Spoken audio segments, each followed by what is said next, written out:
ശിരസ്സിൽ കൈവെക്കണം. ശിരസ്സിൽ കൈവെക്കുമ്പോൾ ഒത്തിരിയേറെ കാര്യങ്ങൾ നമ്മൾ ഓർക്കുന്നുണ്ട്. മുടി കൊഴിച്ചിലുൾപ്പെടെ. മുടി കൊഴിയാത്തവർക്ക് അതൊന്നും ഒരു പ്രശ്നമല്ല, പക്ഷേ കൊഴിയുന്നവർക്ക് ഒരുപക്ഷെ ഏറ്റവും വലിയ പ്രശ്നമായിരിക്കും അത്. ഈ അവയവങ്ങളുടെ മുഴുവൻ വിഷയങ്ങളെ ഈശോ തൻ്റെ മനുഷ്യാവതാര രക്ഷാകര കാലഘട്ടങ്ങളിൽ അനുസ്മരിച്ചിട്ടുണ്ട്. നീ എൻ്റെ മുടി കൊഴിഞ്ഞാൽ ഞാൻ അറിയുമെന്ന്. അത്രയും സൂക്ഷ്മതയോടെയാണ് നമ്മളെ സംരക്ഷിക്കാനുള്ളത്. ദൈവത്തിൻ്റെ സ്നേഹമനസ്സ് നമ്മൾ തിരിച്ചറിയണം. തലച്ചോറിന് അസുഖമുള്ളവർ, തലച്ചോറ് സിസ്റ്റുള്ളവർ, തലച്ചോറിന് ഞരമ്പിൽ ബ്ലോക്കായവർ, ചെവിക്ക് കേൾവിക്കുള്ളവർ, ചെവി നീരിറങ്ങി വീഴുന്നവർ, കണ്ണിന് കാഴ്ചക്കുറവുള്ളവർ, പല്ല് കേടായവർ, മോണപ്പഴുപ്പുള്ളവർ, വായു നാറ്റമുള്ളവർ, എല്ലാവരും, മൂക്കിന് രസങ്ങൾ ഗന്ധമറിയാൻ പറ്റാതെ വരുന്നവർ, നാക്കിന് രസമറിയാൻ പറ്റാത്തവർ, തൈറോയ്ഡ് രോഗികൾ, ടോൺസിറ്റ് രോഗികളുടെ, അതുപോലെ തന്നെയുള്ള എല്ലാവിധ സ്പോണ്ടിലോസിസ് രോഗമുള്ളവർ എല്ലാവരും കഴുത്തിലും നെറ്റിയിലും കൈവെക്കട്ടെ. കഴുത്തിലും നെറ്റിയിലും കൈവെക്കട്ടെ. സ്തുതിക്കട്ടെ. Hallelujah. Lord Jesus, Lord Jesus, pour out your spirit. I command you, in the name of Jesus Christ, you be healed. I sign with the sign of cross, so that you never again suffer from the same disease.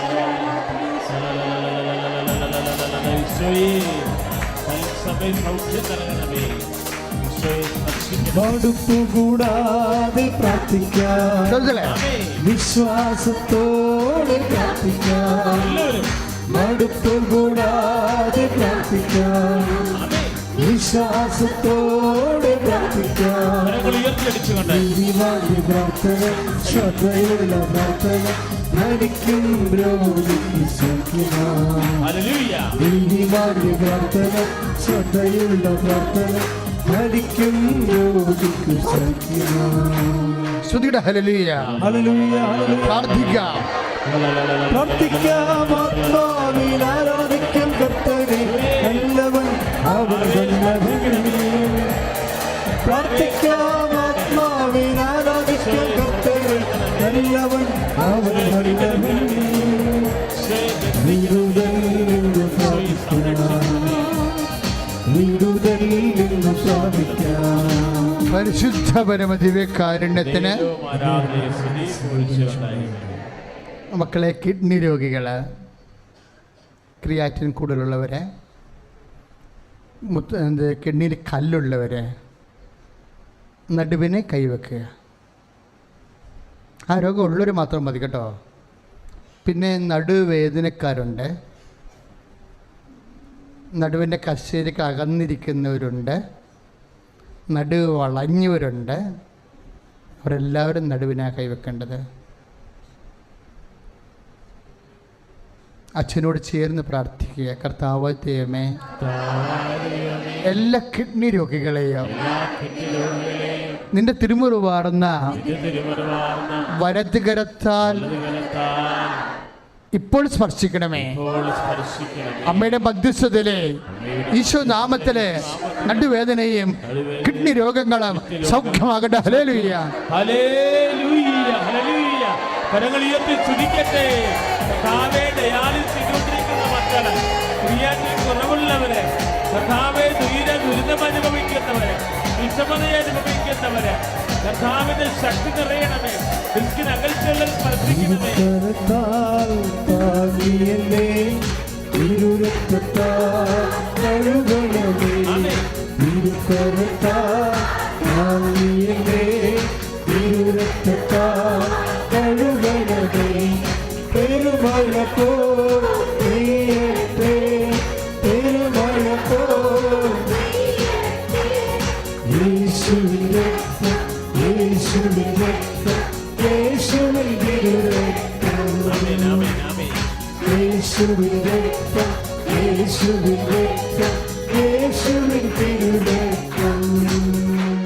പ്രിയപ്പെട്ടവരെ,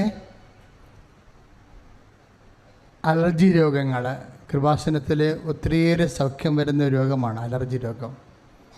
അത് ഭയങ്കര പഴകിയ allergy രോഗങ്ങളൊക്കെ ഈ November മാസത്തിന് കുറേ സാക്ഷ്യങ്ങൾ ഉണ്ടായിട്ടുണ്ട്. 20 കൊല്ലമൊക്കെ പഴക്കമുള്ള അലർജി രോഗങ്ങൾ, പൊടി, ക്ലൈമറ്റ് അലർജികൾ, അതുപോലെ തന്നെ മെറ്റൽ അലർജികൾ, അങ്ങനെയുള്ള വ്യത്യസ്തങ്ങളായ അലർജി രോഗങ്ങൾ, വെരിക്കോസ് രോഗങ്ങൾ ഒക്കെയാണ് ഇപ്പോൾ പ്രാർത്ഥിക്കാൻ പോകുന്നത്. പിന്നെ വാതരോഗം, പിന്നെ പ്രഷർ രോഗം, പിന്നെ എപ്പിലെപ്സി രോഗങ്ങൾ, ജനിതക വൈകല്യങ്ങൾ. അതിപ്പോൾ ജനിതക വൈകല്യമുണ്ട്, ചിലപ്പോൾ നിങ്ങളിവിടെ ഉണ്ടാകത്തില്ല. പക്ഷെ നിങ്ങളുടെ മക്കൾക്കോ ബന്ധുക്കൾക്കോ ഉണ്ടെങ്കിൽ ഇപ്പോൾ ഓർക്കണം നിങ്ങളത്.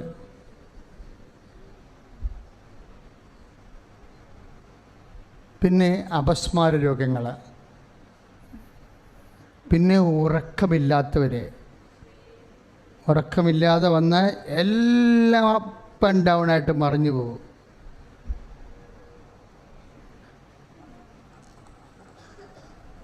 പിന്നെ ത്വക്ക് രോഗങ്ങൾ, വിസർപ്പ രോഗങ്ങളില്ലേ, അതുപോലെയുള്ള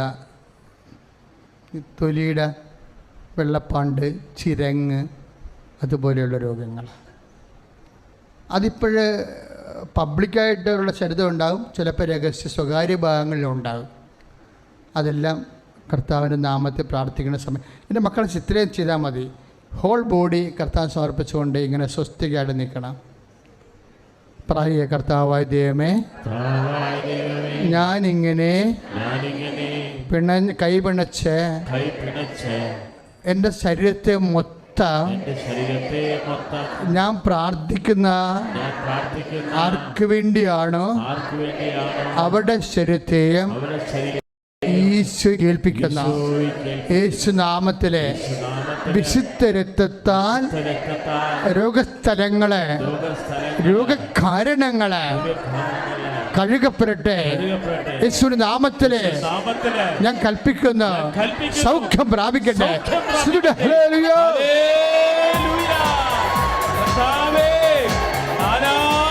രോഗങ്ങളെ സൗഖ്യമാക്കി ദൈവമേ.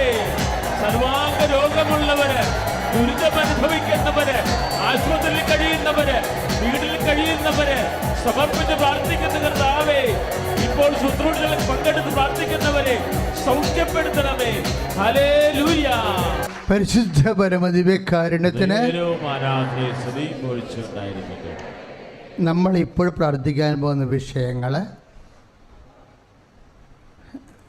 അച്ഛൻ എപ്പോഴും മനസ്സിൽ സങ്കടപ്പെട്ട് പ്രാർത്ഥിക്കുന്ന വിഷയമാണ് സാമ്പത്തികമായ കടങ്ങൾ. മനുഷ്യൻ്റെ എല്ലാ ഊരും നഷ്ടപ്പെടുന്ന ഒരു ഏർപ്പാടാണ് അത്. പല പല കടങ്ങളുള്ളവർ.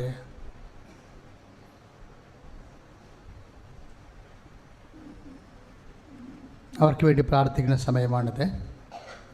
പിന്നെ വീടില്ലാത്തവർ,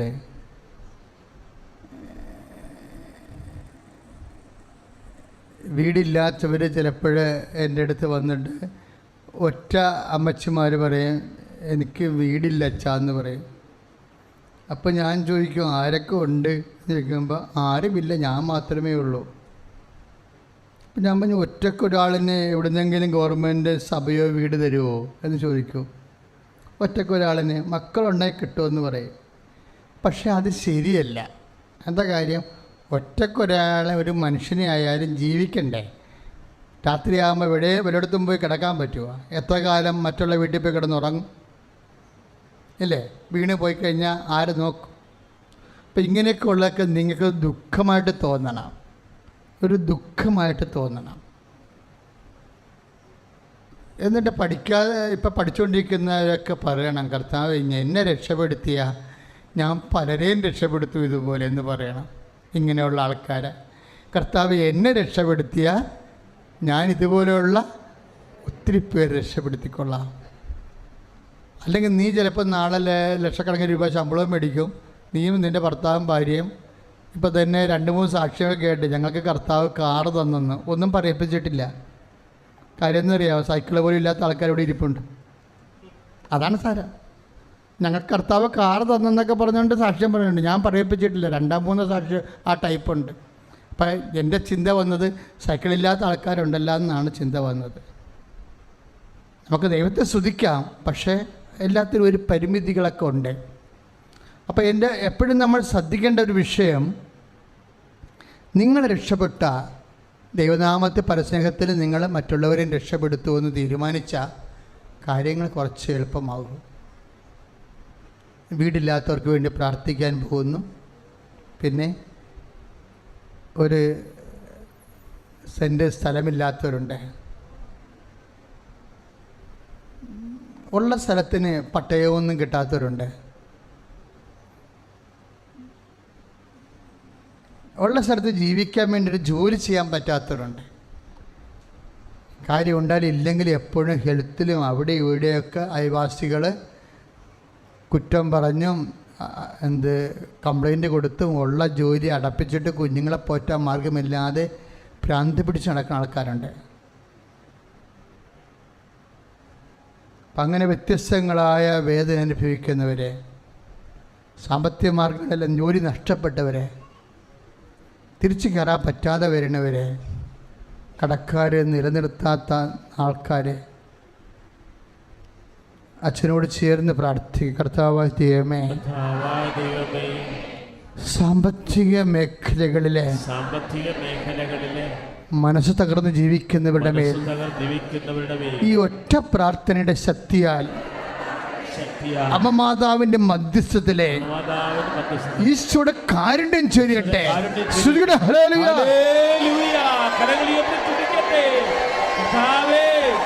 ആരാധനയുടെ ശക്തി അഭിഷേകം, ദിവ്യകുമാരയുടെ അഭിഷേകം, കർത്താവേ അഭിഷേകമായി തീരണമേ. തത്സമയ സൗഖ്യം നൽകണമേ. വിദൂരങ്ങളിൽ നിന്ന് പ്രാർത്ഥിക്കുന്നവരെ സ്പർശിക്കണമേ. ഹല്ലേലൂയ. ഓ അഭിഷേകമേ, ആമേൻ. ഓ അഭിഷേകമേ, വീശി കാറ്റായി വീശണമേ, ഈ കാറ്റായി വീശണമേ. എല്ലാവരും ഓ അഭിഷേകമേ, ആമേൻ. ഓ അഭിഷേകമേ, കാറ്റായി വീശണമേ, ഈ കാറ്റായി വീശണമേ. എൻ്റെ പേര് ആൻസി. ഞാൻ പത്തനംതിട്ട ജില്ലയിൽ റാന്നിയിൽ നിന്നും വരുന്നു. ഞാൻ ആദ്യമായിട്ട് ഉടമ്പടി എടുക്കുന്നത് 2023 ജനുവരി 8-ാം തീയതിയാണ്. ഭയങ്കരമായൊരു വേദനയുടെ നടുവിലാണ് ഞാൻ ആ ഉടമ്പടി എടുക്കുന്നത്. ആ ഉടമ്പടിയിൽ വെച്ച കാര്യം 1 മാസത്തിനുള്ളിൽ എൻ്റെ അമ്മ മാതാവ് എനിക്ക് സാധിച്ചു തന്നു. അങ്ങനെ ആ ഉടമ്പടി ജീവിതത്തിൽ ഞാൻ ഒരുപാട് നല്ല രീതിയിൽ ഉടമ്പടി മുന്നോട്ട് കൊണ്ടുപോയിരിക്കുന്നതായ സമയത്ത് എല്ലാ പ്രേക്ഷിത പ്രവർത്തനവും കാരുണ്യ പ്രവൃത്തിയും അതുപോലെ എല്ലാ കാര്യങ്ങളും അതേപടി ചെയ്തുകൊണ്ടിരിക്കുകയായിരുന്നു. അപ്പോൾ അന്ന് ഞാൻ സാക്ഷ്യം പറഞ്ഞിരുന്നു. പക്ഷെങ്കിൽ എനിക്ക് ഇവിടെ വന്ന് സാക്ഷ്യം പറഞ്ഞപ്പോൾ ഭയങ്കര സന്തോഷമായിരുന്നെങ്കിലും ഞാൻ അങ്ങോട്ട് പോയ വഴിക്ക് എന്തോ എനിക്കൊരു തൃപ്തി തോന്നിയില്ല. എൻ്റെ സാക്ഷ്യം ഒരു അനുഗ്രഹമായില്ലല്ലോ എന്നൊരു തോന്നൽ, എനിക്ക് എല്ലാ കാര്യങ്ങളും പറയാൻ സാധിച്ചില്ല. ഞാൻ വീട്ടിൽ ചെന്ന് ഒരാഴ്ചയോളം ജോലി ചെയ്യുന്ന സമയത്തും ഒക്കെ ഇങ്ങനെ മാതാവിനോട് പറഞ്ഞു, എന്താ അമ്മേ അങ്ങനെ സംഭവിച്ചത്, എനിക്ക് എന്തുകൊണ്ടാണ് ഞാൻ ആഗ്രഹിച്ച രൂപത്തിൽ സാക്ഷ്യം പറയാൻ സാധിക്കാത്തത് എന്തുകൊണ്ടാണെന്ന് അമ്മയോട് ചോദിച്ചപ്പോൾ ഞാനിങ്ങനെ തൂത്തോണ്ടിരുന്ന സമയത്ത് മാതാവ് എൻ്റെ മനസ്സിൽ തോന്നിപ്പിച്ച ഒരു വചനമാണ്, നിൻ്റെ അമ്മയുടെ ഉദരത്തിൽ ഉരുവാകും മുമ്പേ നിന്നെ ഞാൻ അറിഞ്ഞിരുന്നു. ആ ഒരു വചനം എൻ്റെ മനസ്സിൽ വന്ന സമയത്ത് തന്നെ എൻ്റെ ആ വേദന പോയി. അന്ന് മുതൽ ഞാൻ അമ്മയോട് പ്രാർത്ഥിച്ചുകൊണ്ടിരുന്നു, അമ്മേ എന്നെ ഒരു നല്ല പ്രത്യക്ഷീകരണത്തിൻ്റെ സാക്ഷിയായിട്ട് ഉയർത്തണം. കാരണം ഇവിടെ ഒരുപാട് മക്കളുടെ സാക്ഷ്യങ്ങൾ കേൾക്കുമ്പോൾ എൻ്റെ വേദനകൾ എനിക്കൊന്നുമല്ല. അപ്പോൾ ഞാൻ നല്ലൊരു സാക്ഷ്യം, അമ്മ എനിക്കൊരു രോഗം തന്നായാലും എനിക്ക് നല്ലൊരു സാക്ഷിയാക്കി എന്നെ തീർക്കണമെന്ന് പറഞ്ഞു. അങ്ങനെ ഇരിക്കെ കഴിഞ്ഞ ഡിസംബറിൽ 2024 ഡിസംബറിൽ എനിക്ക് ഭയങ്കരമായൊരു ശ്വാസം മുട്ടലുണ്ടായി. ശ്വാസം മുട്ടലും ഭയങ്കര ഗ്യാസിൻ്റെ പ്രശ്നമൊക്കെ ആയിട്ട് ഞാൻ ഭയങ്കരമായി ബുദ്ധിമുട്ടി. പക്ഷെങ്കിൽ ഞാൻ ഉടമ്പടി വസ്തുക്കളും എൻ്റെ നേർച്ച വസ്തുക്കളെല്ലാം ഉപയോഗിച്ചെങ്കിലും എനിക്ക് അന്നേരം മാറും, പിന്നെ അതിങ്ങനെ ഇടയ്ക്കിടയ്ക്ക് ഇങ്ങനെ വന്നുകൊണ്ടേയിരുന്നു. പക്ഷെങ്കിൽ ഞാൻ ഹോസ്പിറ്റലിൽ പോയി അവിടെ ചെല്ലുന്ന എൻ്റെ സ്കാൻ ചെയ്തു, അതുപോലെ ബ്ലഡ് എല്ലാ ടെസ്റ്റുകളും ചെയ്തു. എനിക്കതിലൊന്നും ഒരു കുഴപ്പമില്ല. അപ്പം 2022 ഞങ്ങൾക്കെല്ലാം കോവിഡ് വന്ന സമയത്ത് എനിക്ക് എൻ്റെ ക്ഷീണം മാത്രം അങ്ങോട്ട് മാറുന്നില്ല. അപ്പം എന്നോട് ഒരാൾ പറഞ്ഞു പോയി തൈറോയിഡ് ഒന്ന് നോക്കാൻ പറഞ്ഞു. അപ്പം തൈറോയിഡ് ഞാൻ പോയി നോക്കിയപ്പം എനിക്ക് 9.3 ഉണ്ടായിരുന്നു തൈറോയിഡ്. ആ തൈറോയിഡ് വേണ്ടി ഞാൻ ഹോമിയോ മരുന്ന് കഴിച്ചുകൊണ്ടിരിക്കുമായിരുന്നു. അപ്പോൾ ആ ഹോമിയോ മരുന്ന് കഴിച്ചുകൊണ്ടിരുന്ന സമയത്ത് നമുക്ക് എന്തെങ്കിലും ഒരു പനിയോ വല്ലതും വന്നു കഴിഞ്ഞാൽ ഇംഗ്ലീഷ് മരുന്ന് കഴിക്കുന്ന സമയത്ത് ഞാൻ ഈ ഹോമിയോ മരുന്ന് നിർത്തുമായിരുന്നു. അങ്ങനെ ഇരിക്കെ ആ ഹോമിയോ മരുന്ന് നിർത്തുന്ന സമയത്ത് ഈ തൈറോയിഡ് അങ്ങ് കൂടും. അങ്ങനെ ഞാൻ അന്ന് മാതാവിൻ്റെ സന്നിധിയിൽ ഇത് സമർപ്പിച്ചിരുന്നു. ഉടമ്പടി വസ്തുക്കളെല്ലാം ഉപയോഗിച്ച് ഈ തൈറോയിഡിൻ്റെ കാര്യത്തിന് വേണ്ടി അമ്മയോട് പ്രാർത്ഥിച്ചു. അപ്പം ഈ കഴിഞ്ഞ ഡിസംബറിൽ എനിക്ക് ശ്വാസം മുട്ടലുണ്ടായ സമയത്ത് ഞാൻ പോയി തൈറോയിഡ് നോക്കിയപ്പോൾ എൻ്റെ തൈറോയിഡ് നോർമലായി. അവർ ബ്ലഡും പിന്നെ അതുപോലെ സ്കാനിങ്ങും എല്ലാം ചെയ്തിട്ട് അതിനകത്തെങ്ങും ഒരു കുഴപ്പമില്ല. ബ്ലഡ് നോക്കിയിട്ട് തൈറോയിഡ് നോർമലായി. എന്നോട് പറഞ്ഞു ഇപ്പം മരുന്ന് കഴിക്കണ്ടെന്ന് പറഞ്ഞു. അപ്പം ഞാൻ ആ മരുന്ന് നിർത്തിയിട്ട് എന്നോട് പറഞ്ഞു 2 മാസം കൂടെ കഴിഞ്ഞിട്ട് ഒന്നുകൂടെ നോക്കാൻ പറഞ്ഞു. അങ്ങനെ നോക്കിയപ്പോൾ എൻ്റെ തൈറോയിഡ് അന്നേരവും എനിക്കില്ല. അപ്പോൾ എനിക്കറിയാം മാതാവ് ഇത് മാറ്റിയതാണല്ലോ. പക്ഷെങ്കിൽ നമ്മൾ ഇങ്ങനെ കേട്ടിട്ടുണ്ട് തൈറോയിഡിൻ്റെ മരുന്ന് നിർത്തിയെന്ന് പറഞ്ഞാലും അത് നോർമലായെന്ന് പറഞ്ഞാലും അതിൻ്റെ ഡോസ് കുറച്ചിങ്ങനെ കഴിച്ചുകൊണ്ടിരിക്കണം. വീണ്ടും ഞാൻ പോയി നോക്കി, അന്നേരം എനിക്ക് നോർമലാണ്. അന്ന് ആ ഡിസംബർ മുതൽ ഇന്ന് വരെ ഞാൻ തൈറോയിഡിൻ്റെ മരുന്ന് കഴിച്ചിട്ടില്ല. അമ്മ മാതാവിൻ്റെ ഉപ്പും തേനും അങ്ങനെയുള്ള കാര്യങ്ങൾ ഉപ്പ് വെള്ളത്തിലൊഴിച്ച് ഞാൻ രാവിലെ കുടിക്കും. അങ്ങനെ എനിക്കിപ്പോൾ തൈറോയിഡ് എൻ്റെ രോഗം മാറിക്കിട്ടി. അപ്പം ഈ സ്കാനിങ്ങും എല്ലാം ചെയ്ത് കഴിഞ്ഞപ്പോൾ എൻ്റെ ക്ഷീണം മാറുന്നില്ല. ക്ഷീണം മാറാതിരുന്നപ്പം ഞാൻ ഇത് സഹിക്കുവാൻ ഞാൻ കുറച്ച്. അപ്പം എൻ്റെ മനസ്സിലിങ്ങനെ ഞാൻ ചിന്തിക്കും, എൻ്റെ കർത്താവിൻ്റെ ക്രൂശ് മരണത്തോട് ഞാനിത് ചേർത്ത് വെക്കാൻ പോവാം. കാരണം എനിക്ക് ഹോസ്പിറ്റലിൽ ചെല്ലുമ്പോൾ ഒരു അസുഖവുമില്ല. അവരെനിക്ക് ഒരു മരുന്നും തരുന്നില്ല. 3 ട്രിപ്പ് ഞാൻ ഹോസ്പിറ്റലിൽ പോയി, എനിക്ക് അവർ മരുന്ന് തരുന്നില്ല. എനിക്ക് അസുഖം എന്തെങ്കിലും കാണിച്ചെങ്കിലെല്ലാം മരുന്ന് തരാൻ പറ്റത്തുള്ളൂ. അങ്ങനെ മരുന്ന് തരാറായി കഴിഞ്ഞപ്പോൾ ഞാനിത് എൻ്റെ കർത്താവിന് കൊടുത്തു. എൻ്റെ കർത്താവെ, അങ്ങയുടെ മഹത്വം വെളിപ്പെടണം. എനിക്കറിയാം എന്നെ ഒരു സാക്ഷിയാക്കാനുള്ളത് എനിക്ക് മനസ്സിലാക്കി. കാരണം ഞാൻ അന്ന് പറഞ്ഞ സാക്ഷ്യത്തിൽ ഞാൻ പറഞ്ഞിരുന്നു എനിക്ക് ഒരു രോഗം വന്നു കഴിഞ്ഞാൽ പോലും എന്നെ ഒരു പ്രത്യക്ഷീകരണത്തിൻ്റെ സാക്ഷിയാക്കി തീർക്കണമെന്ന്. അങ്ങനെ ഞാൻ ഒരു വലിയ നോയമ്പിൻ്റെ സമയത്ത് എല്ലാ നോയമ്പുകളും നോക്കുന്ന ഒരു വ്യക്തിയാണ്. ഞാനൊരു ഓർത്തഡോക്സ് വിശ്വാസിയാണ്. വലിയ നോയമ്പിൻ്റെ സമയത്ത് ഞാൻ നോയമ്പ് നോക്കിക്കൊണ്ടിരുന്ന സമയത്ത് എനിക്ക് ഭയങ്കരമായ ക്ഷീണം. ഉപവാസത്തോടു കൂടിയാണ് നോയമ്പ് നോക്കുന്നത്. എനിക്ക് ഭയങ്കര ക്ഷീണം. പക്ഷെങ്കിൽ എന്നോട് വീട്ടിൽ പറഞ്ഞു, നിൻ്റെ അവസ്ഥ ദൈവത്തിനറിയാം, നീ നോയമ്പ് നോക്കണ്ടെന്ന് എന്നോട്. ഞാൻ പറഞ്ഞു, ഞാൻ ചത്താലും ഞാൻ എൻ്റെ നോയമ്പ് ഞാൻ മുടക്കില്ലെന്ന് പറഞ്ഞു. കാരണം എൻ്റെ കർത്താവിന് വേണ്ടി ചെയ്യുന്ന ഒരു കാര്യമാണ്. അങ്ങനെ ഞാൻ നോയമ്പ് നോക്കി. എൻ്റെ നോയമ്പ് തീർന്നു കഴിഞ്ഞ് വീണ്ടും എനിക്ക് ക്ഷീണം അങ്ങോട്ട് മാറുന്നില്ല. അങ്ങനെയായി ഞാൻ അപ്പം മോന് സ്കൂൾ തുറക്കാറായി. മെയ് ലാസ്റ്റിലായപ്പോൾ അപ്പോൾ എനിക്ക് പ്രാർത്ഥിക്കാനിരിക്കുമ്പോൾ ഇരിക്കാൻ പറ്റുന്നില്ല. എന്നെ മുട്ടയിൽ നിന്ന് എനിക്ക് ജപമാല ചൊല്ലാൻ പറ്റുന്നില്ല. എനിക്ക് പ്രാർത്ഥിക്കാനിരിക്കുമ്പോൾ എനിക്ക് കിടക്കണം. എനിക്ക് എൻ്റെ ഏറ്റവും വലിയ വിഷമം, എനിക്ക് ജപമാല മുട്ടയിൽ നിന്ന് ചൊല്ലാൻ പറ്റുന്നില്ല. എനിക്ക് ചൊവ്വേ നേരെ പ്രാർത്ഥിക്കാൻ സാധിക്കുന്നില്ല. പക്ഷേ ഇതിൻ്റെ ഇടയ്ക്കെല്ലാം എൻ്റെ കാരുണ്യ പ്രവൃത്തിയും പ്രേക്ഷിത പ്രവർത്തനങ്ങളും എല്ലാം ഞാൻ ചെയ്യുന്നുണ്ട്. ഈ വയ്യാതായ എല്ലാ ബുധനാഴ്ചകളിലുമാണ് ഞാൻ ചെയ്തുകൊണ്ടിരിക്കുന്നത്. അതിൻ്റെ ഇടയ്ക്ക് എനിക്ക് എൻ്റെ മുമ്പിൽ എന്ത് വരുന്നു അതെല്ലാം ഞാൻ ചെയ്യും. അങ്ങനെ ഈ വയ്യാതിരുന്ന സമയത്ത് 1 മാസത്തിൽ 2 പ്രാവശ്യം എനിക്ക് ചെയ്യാതെ, അങ്ങനെ 4 പ്രാവശ്യം ചെയ്യേണ്ട മാസത്തിൽ 1 അത് 2 പ്രാവശ്യമാക്കി മാറി. അങ്ങനെ അന്നേരമൊക്കെ എനിക്ക് ഭയങ്കര വിഷമമായിരുന്നു, ഇത് ചെയ്യാൻ പറ്റുന്നില്ലല്ലോ എന്ന്. അങ്ങനെ ഇരിക്കെ ഞാൻ മെയ് ഒടുവായപ്പോൾ ഞാൻ പ്രാർത്ഥിക്കാതിരുന്നപ്പോൾ ഇങ്ങനെ മാതാവ് എന്നെ തോന്നിപ്പിച്ചു, നീ ജോസഫച്ചനെ പോയി കാണാൻ പറയുക. എന്നിട്ട് ഈ മാസത്തെ പത്രം നീ വാങ്ങിച്ചിട്ടില്ലല്ലോ, ഈ പത്രവും വാങ്ങിച്ച് ജോസഫച്ചനെ പോയി കാണാൻ പറയുക. അപ്പോൾ എൻ്റെ കയ്യിൽ നെഗറ്റീവായിട്ടുള്ള ഒരു രേഖയുമില്ല. പിന്നെ ഞാൻ എങ്ങനെ ഇവിടെ വന്ന് അച്ഛനെ കാണും? കാരണം ഒരുപാട് സാക്ഷ്യങ്ങൾ ഇവിടെ ഭയങ്കരമായ വേദനയുടെ നടുവിൽ പറയുന്ന സാക്ഷ്യങ്ങളാണ്. പക്ഷേ എൻ്റെ ക്ഷീണം എനിക്ക് മാത്രമേ അറിയത്തുള്ളൂ. ഞാൻ എന്തായാലും ഞാൻ വരാൻ തീരുമാനിച്ചെന്ന് ഞാൻ പ്രാർത്ഥിക്കാനിരിക്കുമ്പോഴാണ് ഞാനിത് തീരുമാനിക്കുന്നത്. ആ തീരുമാനിച്ച സമയത്ത് എൻ്റെ ക്ഷീണം എതിലേ പോയെന്ന് എനിക്കറിയത്തില്ല. അന്നേരം ഞാൻ പിറ്റേ ദിവസം തന്നെ എൻ്റെ ചേട്ടൻ്റെ വൈഫ് ഉടമ്പടി എടുത്തതാണ്. പുള്ളിക്കാരിയോട് ഞാൻ പറഞ്ഞു, നമുക്ക് നാളെ തന്നെ പള്ളിയിൽ പോകാമെന്ന് പറഞ്ഞ് ഞാൻ ഇവിടെ വരുവാണ്. എനിക്ക് രാവിലെ യാത്ര ചെയ്യുന്നതിനൊന്നും ഒരു ക്ഷീണമില്ല. ഞാൻ 4 മണിയാകുമ്പോൾ എഴുന്നേറ്റ് 4:45 ബസ്സിന് കോഴഞ്ചേരിയിൽ നിന്ന് കയറി ഇവിടെ വന്ന് 6 മണിയാകുമ്പോൾ ബസ് ഇവിടെ വരും. ഇവിടെ വന്ന് ഇറങ്ങി പത്രം എല്ലാം വാങ്ങിച്ച് ഞാനിവിടെ ഇരുന്ന് പ്രാർത്ഥിച്ചെല്ലാം കഴിഞ്ഞിട്ട് അച്ഛനെ കാണാൻ വേണ്ടി അവിടെ ടോക്കൺ എടുക്കാൻ നേരത്ത് നിന്നപ്പം ഞാൻ എൻ്റെ അവസ്ഥ ഇവരോട് പറഞ്ഞു, ഇതുപോലെ എൻ്റെ കയ്യിൽ ഒരു രേഖയുമില്ല, എനിക്ക് അച്ഛനെ ഒന്ന് കാണണം, എൻ്റെ അവസ്ഥ ഇതാണെന്ന് പറയും. എന്നോട് ആരും ഒന്നും പറഞ്ഞില്ല. എനിക്ക് അവർ ടോക്കൺ തന്നു. 5ാമത്തെ ടോക്കണായിരുന്നു. ഞാനിവിടെ വന്ന് അച്ഛനെ കണ്ടു. അച്ഛൻ എനിക്ക് സൈത്ത് വിരളെ പുരട്ടി തന്നു. ഞാൻ പോയി എൻ്റെ നെഞ്ചിൻ്റെ ഭാഗത്ത് ഞാൻ പോയി ശ്വാസം മുട്ടലേ അവിടെ പോയി പുരട്ടി 1 മാസത്തിനുള്ളിൽ ഇതെങ്ങനെ പോയെന്ന് എനിക്കറിയത്തില്ല. എൻ്റെ രോഗം പരിപൂർണമായിട്ട് മാറി. ഞാൻ അപ്പം കഴിഞ്ഞ മാസം ഇവിടെ ഉടമ്പടി പുതുക്കാമെന്നപ്പുറത്ത് ഞാൻ സാക്ഷ്യം പറയേണ്ടതാണ്. അപ്പം എനിക്ക് സാക്ഷ്യം പറയാൻ താമസിച്ചുകൊണ്ട് ഞാനങ്ങ് പോയിട്ട് അന്നേരം മുതൽ എനിക്ക് ഇത് വീണ്ടും എൻ്റെ ഒരു അസ്വസ്ഥത എനിക്ക് വീണ്ടും ഉണ്ടാകാൻ തുടങ്ങി. ഞാൻ അന്നേരം തീരുമാനിച്ച് എത്രയും പോയി പെട്ടെന്ന് സാക്ഷ്യം പറയുക. സാക്ഷ്യം പറയാത്തത് കൊണ്ടായിരിക്കും എനിക്കിങ്ങനെ വന്നതെന്ന് ചൊല്ലി ഞാൻ എത്രയും പെട്ടെന്ന് ഈ സാക്ഷ്യം പറയാൻ വേണ്ടി ഇവിടെ വന്നതാണിന്ന്. എൻ്റെ രോഗസൗഖ്യമാണ് ഇത്. പിന്നെ തൈറോയ്ഡ് രോഗം മാറി. അതുപോലെ ഉടമ്പടി വസ്തുക്കൾ ഉപയോഗിച്ച് എൻ്റെ കിഡ്നി സ്റ്റോൺ എനിക്കുണ്ടായിരുന്നു, അത് സ്കാൻ ചെയ്തപ്പോൾ ഇല്ല. അതുപോലെ യൂറിനറി ഇൻഫെക്ഷൻ എനിക്കുണ്ടായിരുന്നു, അതില്ല. എല്ലാ രോഗങ്ങളും എന്നിൽ നിന്ന് എടുത്തു മാറ്റി. പക്ഷെങ്കിൽ എനിക്ക് 3ാമത്തെ ഉടമ്പടി മുതൽ ഞാൻ ആദ്യമൊക്കെ പത്രപ്രതിഷ്ഠ പ്രവർത്തനം നടത്തിയിരുന്നു. ഓട്ടോ സ്റ്റാൻഡിലും ബസ് സ്റ്റാൻഡിലും അങ്ങനെയുള്ള ആശുപത്രിയിലെ OPകളിലും ഒക്കെ ആയിരുന്നു. 3ാമത്തെ ഉടമ്പടി പുതുക്കുമ്പം തൊട്ട് എൻ്റെ മനസ്സിലൊരാഗ്രഹം എനിക്ക് നടന്നു പോയി പത്രം കൊടുക്കണമെന്നുള്ളത്. അങ്ങനെ ഞാൻ നടന്നു പോയി. ഞാനും എൻ്റെ ചേട്ടത്തിയും കൂടാണ് പത്രം കൊടുക്കാൻ പോകുന്നത്. ഞങ്ങൾ രണ്ടും കൂടെ നടന്ന് വീടുകൾ കയറാൻ തുടങ്ങി.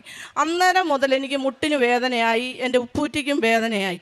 പക്ഷെങ്കിൽ ഞാൻ അന്ന് മുതൽ ഇന്ന് വരെ നടന്നു തന്നെയാണ് പത്രം കൊടുക്കുന്നത്. എവിടെയെങ്കിലും ഒരു സ്റ്റോപ്പിൽ ഇറങ്ങിയിട്ട് ഒരുപാട് വീടുകൾ കയറും.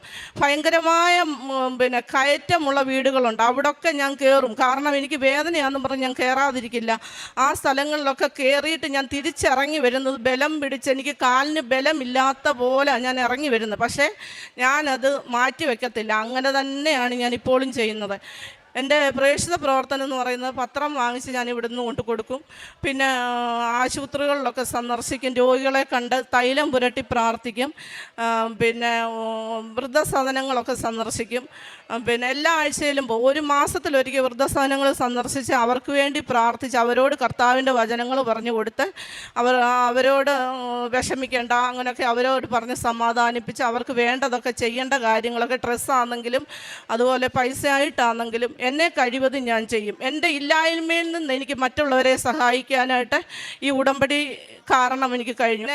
എൻ്റെ ഉടമ്പടി ജീവിതത്തിൽ എനിക്ക് ആത്മീയമായിട്ട് വന്ന കാര്യമെന്ന് പറഞ്ഞാൽ കൊണ്ട് എനിക്ക് എല്ലാ ആഴ്ചയിലും കുമ്പസാരിച്ച് വിശുദ്ധ കുർബാന കൊള്ളുവാൻ സാധിച്ചു.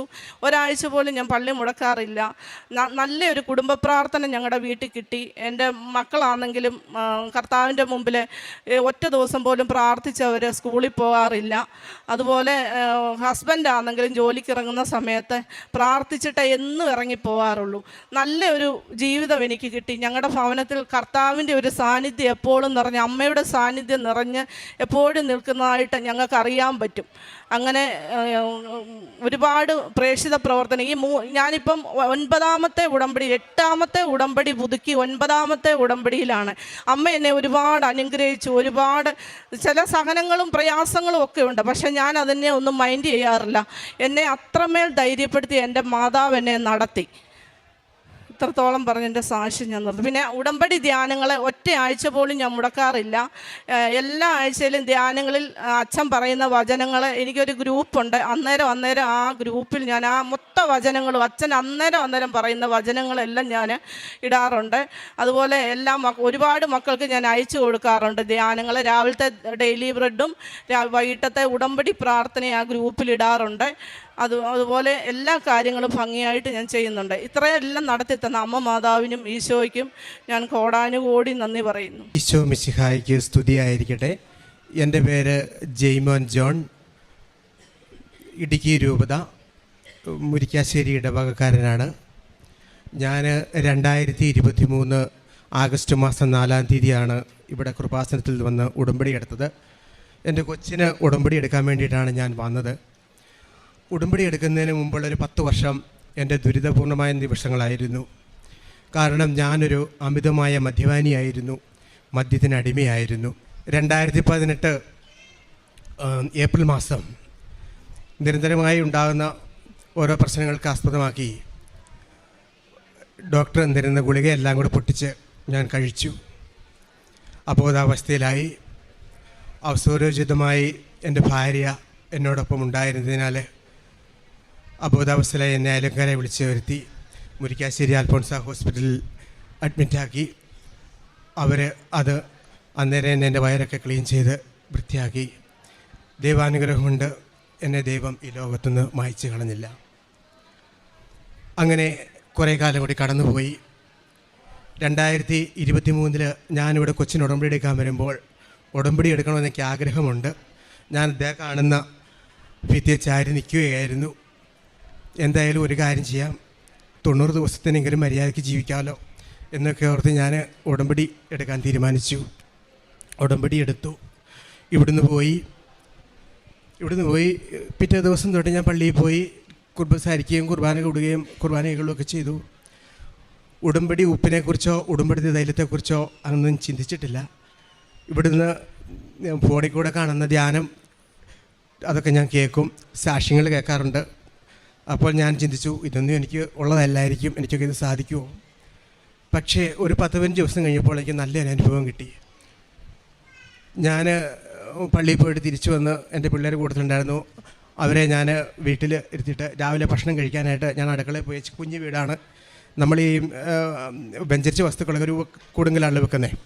അപ്പോൾ ഞാൻ ഭക്ഷണം എടുത്തുകൊണ്ട് വന്ന് കഴിച്ചുകൊണ്ടിരിക്കുമ്പോൾ ഭക്ഷണത്തിന് ഇച്ചിരി ഉപ്പ് കുറവുള്ള പോലെ തോന്നി. ഞാൻ അലക്ഷ്യമായിട്ട് ആ വെഞ്ചരിച്ച് ഉപ്പെടുത്ത് ഈ ഭക്ഷണപദാർത്ഥത്തിലിട്ടു. അത് കഴിഞ്ഞ് ഞാൻ കഴിക്കാൻ തുടങ്ങിയപ്പോഴത്തേനും ഈ ഭക്ഷണപദാർത്ഥത്തിന് ഭയങ്കര കയ്പേറിയതായിരുന്നു. അപ്പോൾ എനിക്ക് മനസ്സിലായി, ഇത് അങ്ങനെയല്ല ഉപയോഗിക്കേണ്ടത്, ഇത് വിശ്വാസ പ്രമാണം ചൊല്ലി വിശ്വാസ പ്രഖ്യാപനം നടത്തി ഉപയോഗിക്കേണ്ട വസ്തുവാണ് ഉടമ്പടി ഉപ്പ് എന്നുള്ളത്. എനിക്ക് നല്ല ബോധ്യമായി. കാര്യം കഴിഞ്ഞാൽ എന്നെ സഹായിക്കാൻ ആൾ എൻ്റെ കൂട്ടത്തിലുണ്ട്, എൻ്റെ പരിശുദ്ധ അമ്മ എൻ്റെ കൂട്ടത്തിലുണ്ട്, തിരുകുമാരനും ഉണ്ടെന്ന് എനിക്ക് മനസ്സിലായി. അന്ന് മുതൽ ഞാൻ അടിക്കടിയായി ഞാൻ നല്ല വിശ്വാസത്തിലും ഉടമ്പടി ജീവിതത്തിൽ ആഴത്തിലും ഞാൻ വളരുവാൻ തുടങ്ങി. പിന്നെ എനിക്ക് ഒരിക്കലും 2 വർഷമായിട്ട് മദ്യമെന്ന സാധനം ഞാൻ തൊട്ടിട്ടില്ല. അമ്മയോട് കൂടെ ഞാനിങ്ങനെ ജീവിച്ചു പോകുന്നു. പിന്നെ അത് കഴിഞ്ഞ് എനിക്കൊരു ബിസിനസ് തുടങ്ങാൻ സാധിച്ചു. കാരണം എനിക്ക് ഒരു 3 വീലർ ഗുഡ്സ് അപ്പം മാത്രമായിട്ടുണ്ടായിരുന്നത്. അതുകൊണ്ട് നടന്ന് എവിടുന്നേലും കിട്ടുന്ന ആക്രി സാധനങ്ങളൊക്കെ പെറുക്കിയാണ് ജീവിച്ചുകൊണ്ടിരുന്നത്. ജർമ്മൻ ഭാഷ പഠിച്ചുകൊണ്ടിരിക്കുന്ന കാലമായിരുന്നു. അവളെ പഠിപ്പിക്കാൻ പൈസയൊന്നും ഇല്ലായിരുന്നു. ഓരോരുത്തരും സെൻറ്റർ കിട്ടാനൊക്കെ ഭയങ്കര ബുദ്ധിമുട്ടായിരുന്നു. അങ്ങനെ ഞാൻ ഇങ്ങനെ നിൽക്കുന്ന സമയത്ത് കഴിഞ്ഞ ഒക്ടോബർ മാസത്തിൽ ഞങ്ങളുടെ ഇടവക വലിയൊരു ഇടവകയാണ്, 26 കൂട്ടായ്മയുണ്ട്. അപ്പോൾ ഒക്ടോബർ മാസത്തിൽ ജപമാല മാസത്തിൽ ഈ എല്ലാ കൂട്ടായ്മയിലേക്കും മാതാവിനെ രൂപം വണ്ടിയിൽ അലങ്കരിച്ച് വെച്ച് കൂട്ടായ്മയിൽ പോകുന്നൊരു പരിപാടിയുണ്ട് എല്ലാ ദിവസവും വൈകുന്നേരം. ഞാൻ ചെന്ന് എൻ്റെ വണ്ടിയിലാണ് പോകുന്നത്. അപ്പോൾ എനിക്കുള്ള യോഗ എനിക്കൊരു ഭാഗ്യം ലഭിച്ചു. ഞാൻ എല്ലാ ദിവസവും എൻ്റെ മാതാവിനോട് പറയും, മാതാവേ എനിക്കൊരു മാർഗ്ഗം കാണിച്ചു തരണം, ഞാൻ വളരെ പരാജയത്തിലാണ്, കൊച്ചിനെ എങ്ങനെയും പറഞ്ഞയക്കണം, വേറെ മാർഗ്ഗമൊന്നുമില്ല. എന്തായാലും ഒക്ടോബർ മാസം തീരുന്നതിന് മുമ്പ് മാതാവിൻ്റെ രൂപം വണ്ടിയിൽ നിന്ന് അഴിച്ചു മാറ്റുന്നതിന് മുമ്പ് എനിക്ക് വലിയൊരു സ്ക്രാപ്പിൻ്റെ കട എനിക്ക് മാതാവിട്ട് തന്നു. തിരക്കേടില്ലാത്ത കട. ഇന്ന് ഞാനും അതുകൊണ്ട് ജീവിക്കുന്നു നല്ല സന്തോഷവാനായിട്ട്. അതുകൂടാതെ കൊച്ചിന് ജർമ്മനിക്ക് പോകാനായിട്ട് പൈസയൊന്നുമില്ലായിരുന്നു. ഉണ്ടായിരുന്ന ആഭരണങ്ങളെല്ലാം വിറ്റും പെറുക്കിയും അവളെ പരീക്ഷ എഴുതാനും സെൻറ്റർ തപ്പിയൊക്കെ ആയിട്ട് നടന്നു. കൽക്കട്ടയ്ക്കൊക്കെ പോയി, ബാംഗ്ലൂർ പോയി, ദൂര സ്ഥലങ്ങളിലൊക്കെ എഴുതി പഠിച്ചു. കുറച്ച് ഭയങ്കര ബുദ്ധിമുട്ടായിരുന്നു, പൈസയൊന്നും ഇല്ലായിരുന്നു. അങ്ങനെ ജീവിക്കുന്ന സമയത്ത് എന്തായാലും ഈ ഞാൻ ഒരു ബാങ്കിൽ ചെന്ന് ലോൺ ചോദിച്ചു, കൊച്ചിന് പോകാൻ വേണ്ടിയിട്ടാണ് എനിക്ക് ലോൺ തരണമെന്ന് പറഞ്ഞു. ബാങ്ക് മാനേജർ 40,000 രൂപ ഞാൻ അടയ്ക്കാനുണ്ട്, പട്ടയം വെച്ച ലോൺ. 1.5 ലക്ഷം രൂപ തരാമെന്ന് പറഞ്ഞു. അപ്പോൾ 1.5 ലക്ഷം രൂപയിൽ 40,000 പോയിട്ട് 1.10 ഉള്ളൂ. 1.10 കൊണ്ട് എനിക്ക് പോകാൻ സാധിക്കത്തില്ല. ഞാൻ അന്നേരം ഇവിടെ വരും, മാതാവിൻ്റെ അടുത്ത് ഞാൻ പറയും, എല്ലാ മാസവും ഞാനിവിടെ വരും. ആദ്യ ഞായറാഴ്ച ഇവിടെ വന്നിട്ട് മാതാവിനോട് പറയും, എൻ്റെ മാതാവേ എനിക്ക് കൊച്ചിനെ പറഞ്ഞു വിടാനായിട്ട് പൈസ ഇവിടെ നിന്ന് ഉണ്ടാക്കി തരണം. ഞാനിവിടെ വന്നിട്ട് അവിടെ ചെന്ന് കഴിഞ്ഞപ്പോൾ വീണ്ടും ഏതായാലും കാര്യം ചെയ്യാം, ബാങ്ക് മാനേജർ അടുത്ത് ഒന്നുകൂടെ ചോദിച്ചേക്കാം. ആ ബാങ്ക് മാനേജർ ഞാൻ ഒന്ന് നോക്കട്ടെ എന്ന് പറഞ്ഞു. ബാങ്ക് മാനേജർ വന്ന് എല്ലാവരും കണ്ടിട്ട് ആ ബാങ്ക് മാനേജർ 24 മണിക്കൂറിനുള്ളിൽ എനിക്ക് 5 ലക്ഷം രൂപ അനുവദിച്ചു തന്നു. വളരെ സന്തോഷത്തോടെ ഞാൻ കൊച്ചിനെ പരീക്ഷ എഴുതി, കൊച്ചിനെ പറഞ്ഞയച്ചു. കൊച്ച് ജർമ്മനി പോയി പഠിക്കുന്നു, മിടുക്കത്തിയായിട്ട്. അവൾ തന്നെ ലോൺ അടയ്ക്കുന്നു. എല്ലാ കാര്യങ്ങളും സന്തോഷമായിട്ട് കടന്നു പോകുന്നു. പിന്നെ കാരുണ്യ പ്രവൃത്തികളും പ്രേക്ഷിത പ്രവർത്തനങ്ങളും അതാണ് ഇപ്പം. പണ്ട് ഞാൻ മദ്യമടിച്ച് ലഹരി ഞാൻ ഉൾക്കൊണ്ടിരുന്ന മനുഷ്യൻ, ഞാൻ ഇപ്പോൾ പ്രേക്ഷിത പ്രവർത്തനവും കാരുണ്യ പ്രവൃത്തിയുമാണ് എൻ്റെ ലഹരി. എല്ലാ മാസവും ഇവിടെ വന്ന് ഞാൻ പേപ്പർ മേടിക്കും. ഞാൻ തടിയമ്പാട്ടിൽ നിന്ന് രാത്രി 11:15 ബസ്സിന് ഞാൻ എറണാകുളത്ത് വന്ന് ഇറങ്ങിയിട്ട് എറണാകുളത്ത് നിന്ന് അവിടുന്ന് ബസ്സിന് കയറി ഇവിടെ വരുമ്പോൾ 5:30 ഏതാണ്ട് 6 മണിക്കൂറോളം ചില സമയത്തൊക്കെ അവിടെ നിന്നാണ് യാത്ര ചെയ്യുന്നത്. ഞാൻ വിശ്വാസ പ്രമാണം ചൊല്ലി ഞാനിവിടെ വരുമ്പോൾ മാതാവിൻ്റെ ഒരു സാന്നിധ്യം എനിക്കുണ്ടായിരിക്കും. ഞാൻ ഇവിടുന്ന് പേപ്പർ മേടിച്ചിട്ട് ഞാൻ അവിടെ കൊണ്ടും ചെല്ലുന്ന അറിയാതെ 2 ദിവസം പോലും എടുക്കത്തില്ല. വളരെ ഭക്തിയോടെയും ശ്രദ്ധയോടെയും ഞാൻ ആ പേപ്പർ കൊടുത്ത് തീർക്കും. ഇതാരെങ്കിലും ഈ പേപ്പർ മേടിച്ചുകൊണ്ട് ദുർവിനിയോഗം ചെയ്യുന്നുണ്ടോ, എന്തെങ്കിലും സാധനം പൊളിഞ്ഞു കൊടുക്കാൻ കൊണ്ടുപോകുന്നുണ്ടോ എന്നൊക്കെ ഞാൻ ശ്രദ്ധിച്ചിട്ട് ഞാൻ കൊടുക്കുകയുള്ളൂ. അതിനേക്കാൾ ഉപരിയായിട്ട് ഞാൻ കൃപാസനത്തെപ്പറ്റി സംസാരിക്കുന്നത്, കാരണം കഴിഞ്ഞ ദിവസമൊക്കെ പഴയരക്കണ്ടത്തിന് ഓട്ടം പോയിട്ട് തിരിച്ചു വന്നപ്പോൾ ഒരു വീട്ടിൽ കിടന്ന് 1.5 മണിക്കൂർ ഞാൻ മാതാവിനെ പറ്റി സംസാരിച്ചു. കാരണം ഇവർ കേട്ടിരിക്കാനായിട്ട് വളരെ ജാഗ്രതയോടെ കേട്ടിരിക്കുന്ന നമുക്ക് കാണുമ്പോഴേ അതിനൊരു ഉൾവിളി മാതാവ് എനിക്ക് തരുന്നുണ്ട്. കഴിഞ്ഞ ദിവസം ഒരു കോൺവെൻറ്റിൽ ഓട്ടം പോയപ്പോഴും 3-4 സിസ്റ്റർമാരോട് ഞാൻ ഇതേപ്പറ്റി പറഞ്ഞു. എന്നെക്കാട്ടിലൊക്കെ ആത്മീയപരമായിട്ട് നല്ല കഴിവുള്ള ആൾക്കാരല്ലേ, എങ്കിൽ പോലും ഞാൻ 1 മണിക്കൂറോളം അവളോട് ഈ കൃപാസനത്തെപ്പറ്റി സംസാരിക്കുന്ന ഭാഗങ്ങൾ വരെ കേട്ട് എനിക്ക് ഭയങ്കര ആശ്ചര്യം ഉളവാക്കി. എൻ്റെ മാതാവ് എപ്പോഴും എൻ്റെ കൂട്ടത്തിലുണ്ട്. കാരണം പരിധിയില്ലാത്ത സ്നേഹവും പരാതിയില്ലാത്ത സഹനവുമാണ് മാതാവ് എന്നെ പഠിപ്പിച്ചത് ഉടമ്പടിയിലൂടെ. എനിക്കൊരിക്കലും മറക്കാൻ പറ്റത്തില്ല മാതാവിനെ. എൻ്റെ കൂട്ടത്തിൽ എന്നും എപ്പോഴും അമ്മ എന്നോടൊപ്പം ഉണ്ടാവും. ഹൃദയശുദ്ധിയുള്ളവർ ഭാഗ്യവാന്മാർ, കാരണം അവർ ദൈവത്തെ കാണും. തീർച്ചയായിട്ടും എനിക്ക് പരിശുദ്ധ കത്തോലിക്ക സഭ എനിക്ക് നൽകിയ എൻ്റെ കൂദാശകൾ, മാമോദിസ, പരിശുദ്ധ കുർബാന, വിവാഹം, സ്ഥൈര്യലേപനം, മുദ്രാവിക്കുന്നത് ഉൾക്കൊള്ളോടെ കാണാൻ സാധിച്ചത് ഉടമ്പടിയിലാണ്. എൻ്റെ ഈശോയ്ക്കും പരിശുദ്ധ മാതാവിനും നന്ദി പറഞ്ഞുകൊണ്ട് ഞാൻ നിർത്തുന്നു.